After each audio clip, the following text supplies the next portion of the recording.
Hi everybody. Today I want to address those potential home buyers and sellers out there who may be just a bit confused or uncertain as to what you should be doing right now regarding either purchasing a home or putting your home on the market for sale because of all the headlines right now talking about the changes that are taking place in the real estate industry.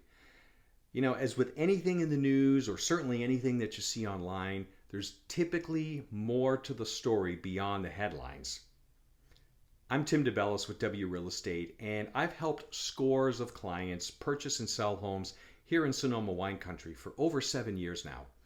And you know, the real estate industry, like pretty much every other industry, relies on a set of metrics to help assess the overall performance and health of the market.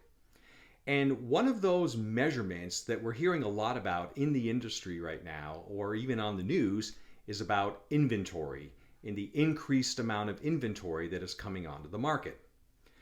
You know, when you strip it all away, the real estate industry is driven by basic economics, the law of supply and demand.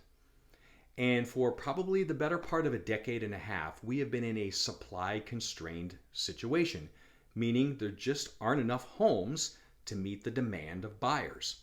And that situation was grossly exacerbated over the past couple of years by this huge surge in demand as a result of artificially low interest rates. So fast forward to today, where interest rates are now rising, tamping down the demand. And so what you're seeing in the news and in these headlines are increased levels of inventory in the market, pushing the market towards a buyer's market. Well, let's step back for just a moment and examine what's really going on.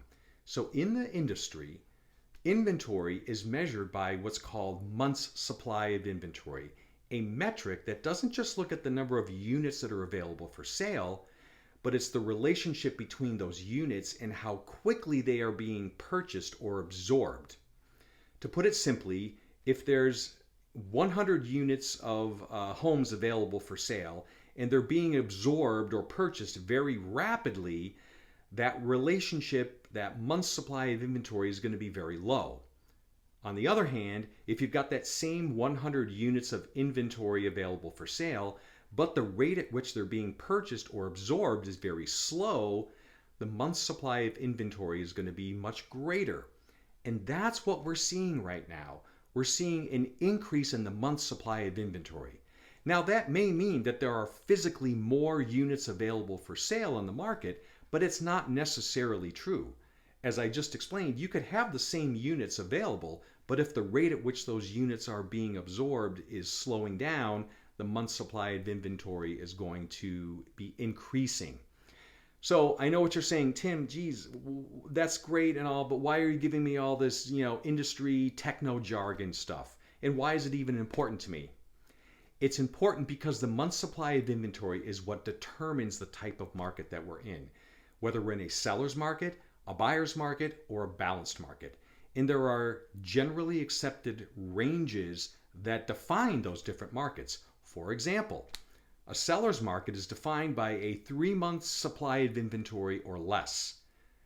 Conversely, 6-month supply of inventory or more is a buyer's market. 3 to 6 months of inventory is a balanced market. So it's important to know which market that you're in to help inform the strategies that you need to take in order to be most successful in that market. And one more thing to understand. Even in a general market, say in my area, where the month's supply of inventory is going to be different at different price points. So depending on where you anticipate being in the market, it's going to be critical to know where that specific price range sits relative to a seller or buyer's market. You know, I'm a firm believer that there are opportunities in every market, but it's important to understand the metrics that are influencing that market in order to best position yourself for success. Clearly, there are other metrics that the industry looks at, and I'm going to be going into some of those other metrics in other videos. But if you'd like to learn more about how I use metrics or how metrics can help you best position yourself for success in the market, please feel free to reach out to me. I'd love to have that conversation. I love data. I love analytics. It really excites me. So you can connect with me through my real estate website, timdebellisrealtor.com. I've put a link to that in the description of this video as well. Again, as always, I hope this information is helpful to you. Hopefully it clarifies some of the information and gives you a little bit more of a perspective about what's happening beyond the headlines. I always appreciate you taking the time to watch these videos. All right, that's it for today. I'll see you again soon.